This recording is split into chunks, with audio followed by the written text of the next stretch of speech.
بے نمازی کی 15 سزائیں۔ السلام علیکم پیارے دوستو، نماز دین اسلام میں سب سے اہم فریضہ ہے۔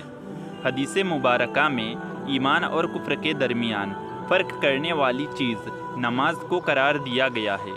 بے نمازی کا انجام فرعون، قارون، حامان اور اوبی بن خلق کے ساتھ بتایا گیا ہے۔ قرآن مجید میں کم و بیش 700 مقامات پر نماز کا ذکر آیا ہے، جن میں سے 80 مقامات پر صریحاً نماز کا حکم وارد ہوا ہے۔ نماز تو جنت کی کنجی ہے۔ امت محمدیہ سے پہلے جتنی بھی امتیں اللہ تعالیٰ نے اس روئے زمین پر بھیجی تو ان پر نماز کی ادائیگی کو لازمی قرار دیا گیا۔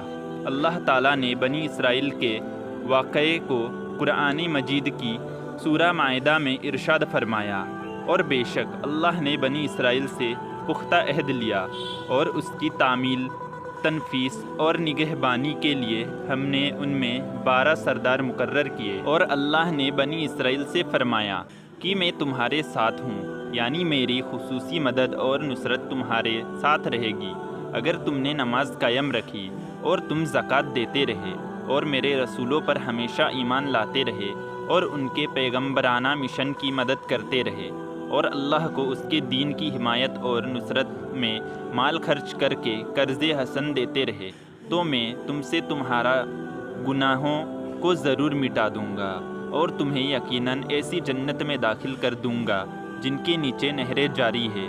پھر اس کے بعد تم میں سے جتنے بھی کفر یعنی عہد سے انحراز کیا تو بے شک وہ سیدھی راہ سے بھٹک گیا۔ نبی کریم صلی اللہ علیہ وسلم نے ارشاد فرمایا کہ جو نماز کے معاملے میں سستی کرے گا اللہ اسے 15 سزائیں دے گا۔ ان میں سے 6 دنیا میں، 3 موت کے وقت، 3 قبر میں اور 3 قبر سے نکلنے کے بعد ہوگی۔ دنیا کی 6 سزائیں یہ ہے: اللہ اس کی عمر سے برکت ختم کر دے گا، اللہ تعالیٰ اس کے چہرے سے نیک لوگوں کی علامت مٹا دے گا، اللہ تعالیٰ اس کے کسی عمل پر اجر ثواب نہ دے گا، اس کی کوئی دعا حق تعالیٰ آسمان تک بلند نہ ہونے دے گا، دنیا میں مخلوق اس سے نفرت کرے گی، نیک لوگوں کی دعا میں اس کا کوئی حصہ نہ ہوگا۔ موت کے وقت کی 3 سزائیں یہ ہے: جلیل ہو کر مرے گا، بھوکا مرے گا، مرتے وقت اتنی سخت پیاس لگے گی کہ اگر سارے دریاؤں کا پانی بھی اسے پلا دیا جائے تو بھی اس کی پیاس نہیں بجھے گی۔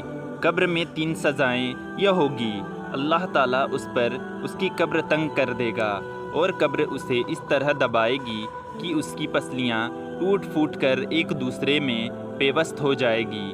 اس کی قبر میں آگ بھڑکا دی جائے گی جس کے انگاروں میں وہ دن رات الٹ پلٹ ہوتا رہے گا۔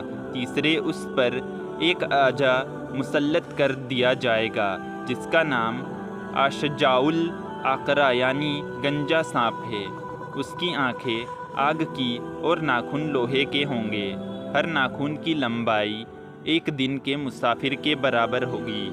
وہ گرجدار بجلی کی مثل آواز میں کہے گا: میں اشفاق الاقرا ہوں، مجھے میرے رب نے حکم دیا ہے کہ میں تجھے فجر کی نماز ضائع کرنے کے جرم میں صبح کا وقت ظہر اور نماز ظہر ادا نہ کرنے پر ظہر کا اثر، نماز عصر ضائع کرنے پر عصر تا مغرب نماز مغرب نہ پڑھنے پر مغرب عشاء، اور نماز عشاء ضائع کرنے پر عشاء سے صبح تک مارتا رہوں، اور جب بھی وہ ایک ضرب لگائے گا تو مردہ 70 ہاتھ زمین میں دھس جائے گا، تو وہ اپنے ناخن زمین میں داخل کر کے اس کو نکالے گا، اور یہ عذاب اس پر قیامت تک مسلط ہوتا رہے گا۔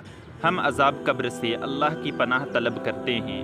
قیامت کے دن کی 3 سزائیں یہ ہے: اللہ تعالیٰ اس پر ایک فرشتہ مسلط کر دے گا جو اسے منہ کے بل گھسیٹتے ہوئے جہنم کی طرف لے جائے گا۔ دوسرے حساب کے وقت اللہ تعالیٰ اس کی طرف ناراضی والی نظر سے دیکھے گا جس سے اس کے چہرے کا گوشت جھڑ جائے گا۔ تیسرے اللہ اس کا حساب سختی سے لے گا جس سے زیادہ سخت طویل کوئی عذاب نہ ہوگا۔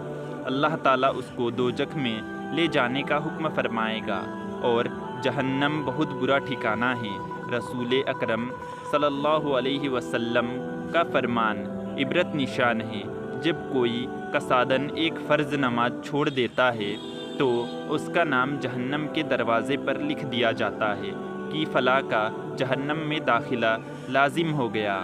رسول اکرم صلی اللہ علیہ وسلم کا فرمان ہے، اللہ تعالیٰ صحت کی حالت میں نماز چھوڑنے والے کی طرف نہ نظر رحمت فرمائے گا اور نہ اس کو پاک کرے گا، اور اس کے لیے دردناک عذاب ہے، مگر یہ کہ وہ اللہ تعالیٰ کی بارگاہ میں حاضر ہو کر توبہ کرے تو اللہ تبارک و تعالیٰ اس کی توبہ قبول فرمائے گا۔